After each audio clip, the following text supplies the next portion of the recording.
So l'ami à 70%, il y a un peu contribué à la vie,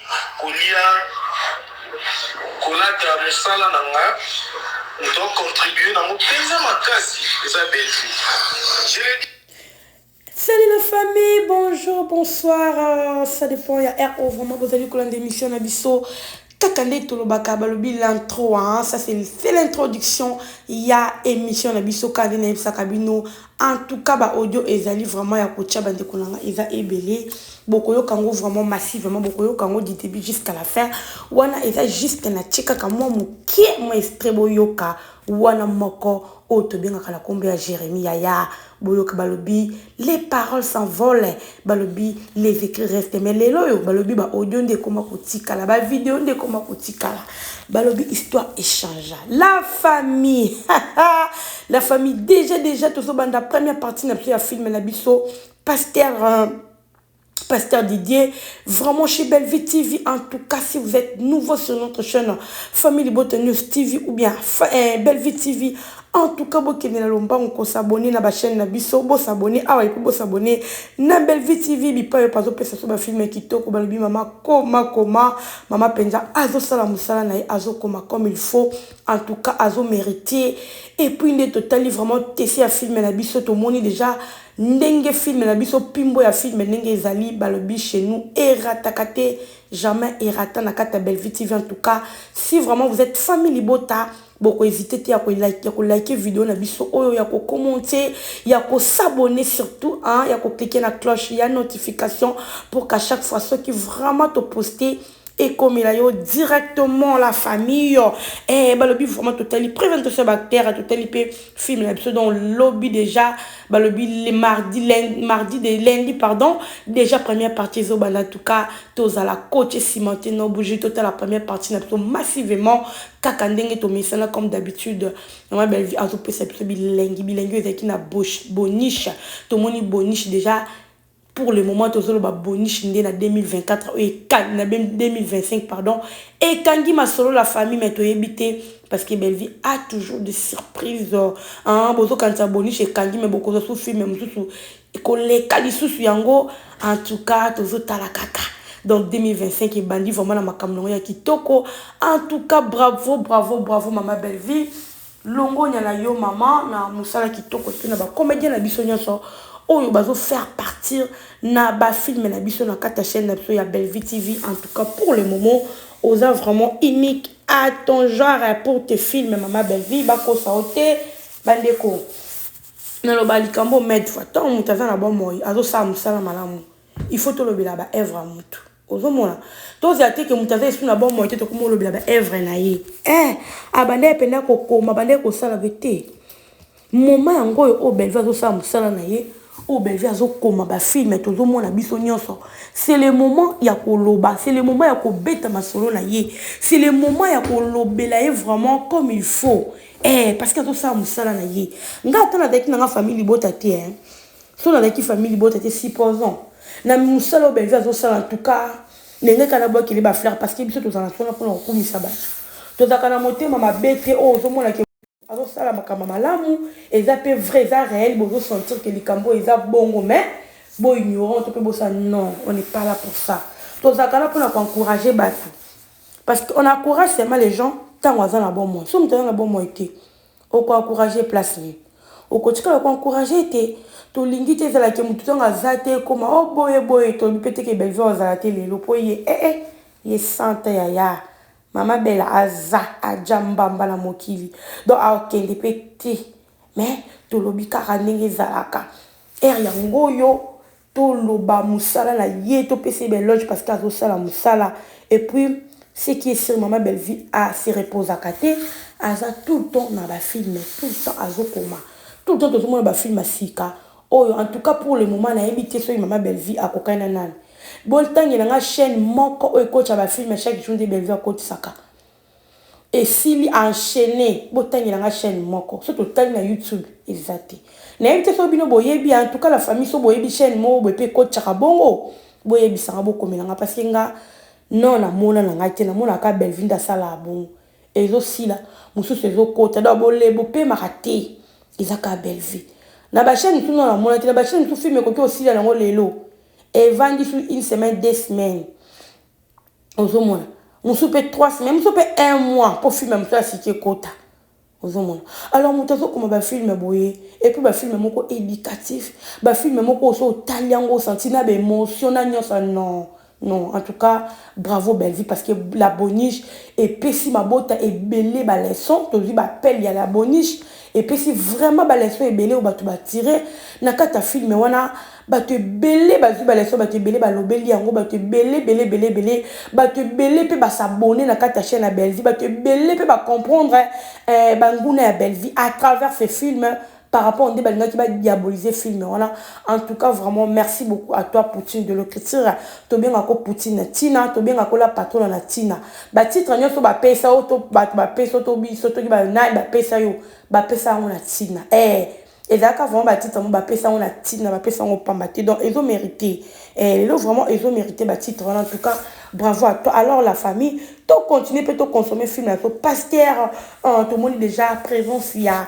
a Ginny Monalemba Tongo, en tout cas nous saluons la présence de Ginny Monalemba Tongo. Merci beaucoup à Maman Belleville parce que yo karabiso yo kara vraiment ba fan na yo kara vraiment ba oya yo tambo ozomona ke mutazo tambola bien na yo en tout cas so ba fan yo ba sengi yo ozwaka vraiment ton ya coaché en tout cas merci beaucoup pour la Ginny Monalemba Tongo. Ginny Monalemba Tongo to lelo tellement ya trop. Nous sommes vraiment contents biso famille Bota. Il y a comment on a filmé la fiesta. Voilà. En tout cas, la famille, sans plus tarder, nazo tie la bisoto yo ka vraiment audio ti na suka parce que wana la tele kibino kaka ya mukende na efe kibino boyoka Jérémy.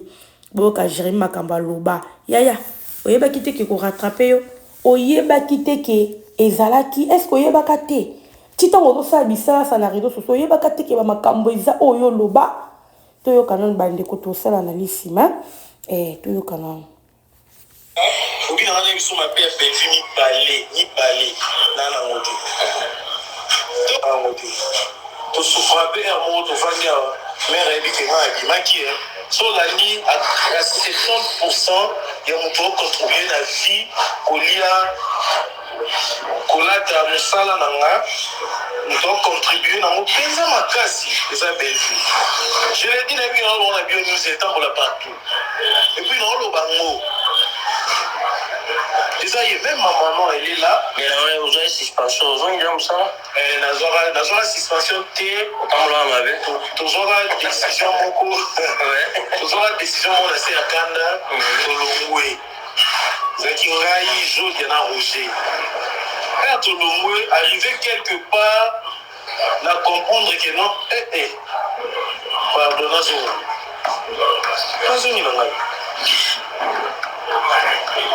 ils ont la situation. Donc, on peut dire que maman Belleville monte malade. Si on peut dire elle a ses défauts, mais quand même, la qualité elle est belée. L'équipe est belée. Des fois, son enfant dit là, ton sous ils sont comme la vie, c'est limité. Belleville, voilà. Pourquoi pour ça, ils savent un petit carabino, il y a ça, malade. Mais je m'étais. Avec un film, Aza vraiment amalamu. So on va n'singata libane ya caméra, obi na ngana biso ma père Belvi ni balé na ngoto. Donc so lo bien sanga moko na biso ke no asilika mingi. Mais so na côté na kato asilika na mo bakanda na ya mingi za pour la raison. Film est côté de Jérémy, le tournage il y a 9h30, ils ont toujours organisé le tournage, ils ont arrêté bakanda ni ya moi. C'est le logo qu'on a tiré par là, dans le regard. On peut citer déjà pour dire que parlons un peu de ton enfance. Tu souffres bien un mot, tu vas dire, mère est bien, sur la ligne à 70%, il y a mon tour contribuer à la vie, kolata musala nanga moto contribuer na mopenza makasi eza Belgique. Voilà la famille, j'espère que Tolandi wana balobi Jérémy ka moko to sur les réseaux sociaux to yebi biso nyonso o lelo yo akomisa Belvi apesa Belvi ba kombo nyonso o esala ki ba couple ba koma ko benga Belvi na ba kombo wana o ya pesa entre temps azosala yango bagage mais azosala lokwa neti azoignore mais azobwakela belle vie oyo biso nyonso toyebi boyoka maloba oyo aloba donc voir même famille à Jérémie maman na ye parce que ntango azosala émission oyo mama azalaki pembeni alobi be botuna ata mama na biso donc pour dire que belle vie a contribué même na vie ya mama na bango bazalaki content tu vois des fois tant mosusu bamama baliaka mbo bamonaka moto asungaka tant mosusu lelo oyo ozosala bamakambo boye ezosepelisa bango te tant mosusu bamama na ye baza contre lelo toloba mpe bazalaka mpe contre Jérémie ozomona bazalaka contre Jérémie parce que bayebi place belle vie awutani place belle vie amema moto azoloba be même na koliani na kolata na ye tu vois alors belle vie asala yango te pona ceux qui pendenge ni non qui bon qui motema malamu o ezaki abotama nango o nzamba pesa yango asala kango azaka ne pe na posa retour te mais le problème est que ezanini il faut quand même tozonga sima la famille au moni tango zo kolobela mutu moko be o asala ka bolamu ata mabe moko be komi yaya yeba kotala rétroviseur c'est pas pour rien na mutuka bachaka rétroviseur bachaka ngo pamba te bachaka ngo poto tala simo te loko nini eza na sima il faut na tala no rétroviseur pour ceux qui na talité na koya ko tout la seul accident na koki ko kufa na koki ko boma batu alors il faut na tala et loko nini eza na sima eza ndemo pe na biso batu il faut ko tala sima mutu apesa ko kopa mai tango zanga ka yaya ata okomi na ba million ndeni ata mabe ezali yebaka ndeni ya kosoigner yebaka ndeni ya kosoigner pour le loko ki oloba te yolobela kete fe bagini bafilme yozosa mais tango eloko yo ozosala wana ozo comprendre que batu moko be oyo bazaka na guerre na belle vie batu wana bazolobela yango bazopesa yango mpe na bapoint de vie mpe bazwi mpe bakombo wana oyosaki bazobenga yango belle vie tu dis quoi donc quand tu fais ça, ozo ko accepter donc c'est que tu assumes ça parce que bam tout ba lo ta bloquer la nete asala ni bali to mona ngo mina ba commentaire c'est archi faux asala ngo consciemment azo sala ngo nini te o Jérémie asali et comment les kaka na nzela ya ba vidéo ngala za kana vraiment suna posa ko lobia Jérémie mais son na lobby c'est parce que ça ba archive au moins ba archive boy il faut to zone ça ngo pour ko zone ça ba mémoire ya batu parce que ça va te belé sur internet tu peux pas continuer ba yebi na ba vraiment monde ya ba comédie OT ba turbulence les kara ba yebi na ba peut-être ba nouveau sur les réseaux sociaux alors biso tout le monde ba vidéo ba photos donc ça poto tali ça ba tout en ba otala oh mais Jérémie on aime ta finga belle vie oh yewa lo baka bongo et donc si ba tout même ba comprendre qui est belle ba comprendre qui est Jérémie ba comprendre que donc place c'est pas zali on a payé à continuer peut ko manquer continuer pour au sala mutu mabe. Parce que tu as dit, on a dit que ça les boulons belle va s'aliter. Jamais. Bah tu as s'aliter. Ngalo comment comme ça on dit bah comment on le bâtit. Belle va somba kabat, belle va somba. Belle va somba ne ko somba bat me bokenda raté. Pour et loko soko sombi loko. Et c'est comme il y a yo non. Est-ce que soko sombi loko et ko kende ils ont place et où t'es qui non, ils ont raté. Et ils sont ratés parce que yo ko sombi bisimbo no sombi dans ton sombi ngo ça t'appartient. Et koki jamais kozong ici que utaki et koki jamais ko kende parce qu'il vient de ya yo no to soma yo mto ko dirigeant yo mto sala ngo nyonso lingi alors tant que belle vie azo diriger batu wana te tant que belle vie azo sa que lo wana te lo remonter pour na batu wana mais batu wana baza libre ko sala o ba lingi ba ko kipe ko clasher sur belle vie ba ko sa nyonso ba ko sala sur belle vie alors belle vie jamais asomba mutu pe jamais ko somba mutu alors bino batamayele o botala kabiso bino batamayele bo comprendre ka c'est juste bah analyse plus à juste pour vous comprendre comment ma cambezo qui ne peut bisika ni mabe ezo uta ozo comprendre et ça la batebele aussi ba comprendre et ça peut la batebele tisiko no ba comprendre te et ça peut la batebele o ba yesika na internet non ba yo bazo yo kaka mais non ba comprendre vraiment mozindo te alors nous sommes là pour vous éclaircir nini o ezo les cas sur les réseaux sociaux na vraiment ko beta cete boyo kibino moko comment Jérémie aloba même ko lata même ko liane même voir même maman na ye ba yeba ki belle vie c'est belle vie alors mutabongo ma papa ataku to problème ngeza ndeni il faut ba réserver ça là faut ko yeba bisika utaki yeba yango ya hypocrisie on a tina moto sa makambia na cachette o ngala lobi na ngana yete mais o yebi na motema non oza conscient ba lobi conscience ba ko sa ngote oko sa bata mokilo yo ko si mais conscience au kosango jamais ta mukolo moko te donc o Jérémie asala ayebi conscience ne yebi et là ba te belé to mo na internet to ba to finga ka belle vie ba lia mbonga belle vie ba yebi belle vie ba lia bato ebele lelo bazala na kimia te bazalaka na bona kimia te balobaka pourquoi tosalaka bepa mwana mwasi oyo nga naloba te anisa conscience bakosa yango te yaya ekoki oza sur internet ozoya kolakisa ke yo pomba ozoya kolakisa bato ke yo nde belvi asala mabe yo nde mais ntango kovanda yo moko conscience ebando frappe ozotala kebi nzambe mpo ani nasalaka boye moi ça ça nga bola me bele fallait pas mais tellement de gens les cas qui sur les réseaux sociaux moi ozongela ngo exacté mais na moté mais souffrir ya ezana belé o bazo souffrir o mitema le bango souffrir na mabemo baloba pour la belle vie mais azotala bolamo belle vie asala kaye o place baza batikala ko sala bango ngoté et belé tout le monde internet baloba wana donc mutu na bango bouja pour la makamba belle vie na zongi na lisusu côté ya makambu ya nini o taku ngana loba kiminga me ekoya karasoye na koloba ozomona eza na bato ebele o mitu na bango ezosala te eza na bato ebele mitema na bango eza kimia te eza kaso à l'aise te par rapport ya makambu belle vie batala mwana mwasi olenga na koma bena mwana mwasi na nyonso mwana mwasi asali biso penza asalinga regret c'est regret aolobana nani ekufeleka na motema ozomona ezokufeleka na motema baze ebele bazo souffrir nango la famille mais en tout cas eza pasi pe mawa lelo toyoki maloba ya Jérémie